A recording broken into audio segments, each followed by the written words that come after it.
السلام عليكم ورحمة الله وبركاته أصحابي وأنا سلامي وإنجنير أحمد دي كماندو إني لسعودسيني إن شاء الله كان وحيابك سابسن civil engineering iyo construction maanta run ahaantii waxaan ka hadli doonaa sida ciwaanka kusoo aragteen kabaha loogu talagalay muxuu ahaa engineeringka marka constructionka la joogo qaybtooda site-ka la joogo kabaha la gashto run ahaantii qof kasta isoo ogsoon yahay waa la gashan karaa kaba kaste laakiin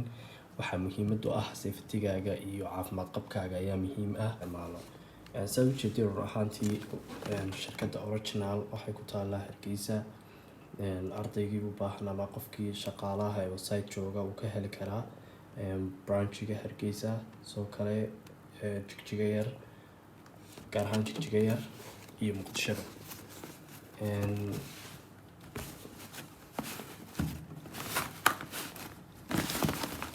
magaca waxa la yiraahdaa horsepower horsepower baa la yiraahdaa bal gudaha furna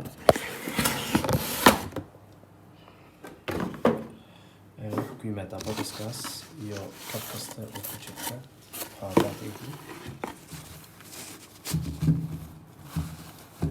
ruuxantii kabayaasha kale wasku wada mid kabaha site-ku laakiin kuwani waxay leeyihiin 3 layer iyo afka hore oo bir ah ruuxantii hadda xagga sawirta sidoo kale waa dareemaysaa inay bir tahay oo aan yani haduu kugu dhaco dhagaxo kale waxba ku noqon karin hadda maxaa adoo site-ka joogo baabuur ka dul maro waxa ma noqonaysi yani si baabuurku wuxuu noqonayaa si dhagax dul maro kale uu noqonayaa sidoo kale masaabiirtu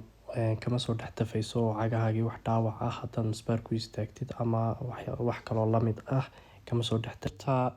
ku jirta ayaa protector oo ah oo yani qofkii wax dhaawac soo gaaray oo dhan ka badbaadinay musbaar xitaa dad ku istaagtid oo kale musbaarka laftigiisa ayaa laabmaya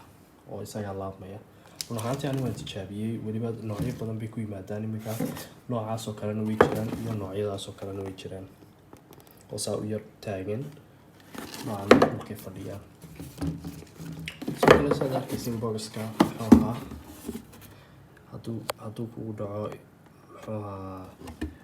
hawlkii waa dubihii musbaarkii sidoo kale spring bay leeyihiin gudaha yani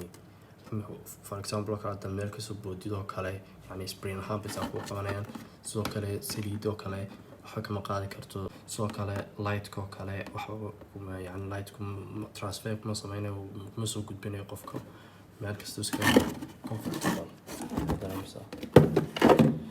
ruuxantii asxaabay anuu shirkadda ma xaysiinayo malihi yani shirkadaas fiican shirkadda ka iibsada laakiin kuwani ruuxantii asxaabay way jiraan kabayaalka fiican oo ka sii tayo badan laakiin kuwani waxay ku fiican yihiin yani qiimahooda jaban oo ilaa iyo qiimo aan saade qof kasta uu gadan karo oo shaqeeya laguna xaraqoon karo marka asxaabay insha Allah waxaad kala xiriir kartiin original aad kala xiriir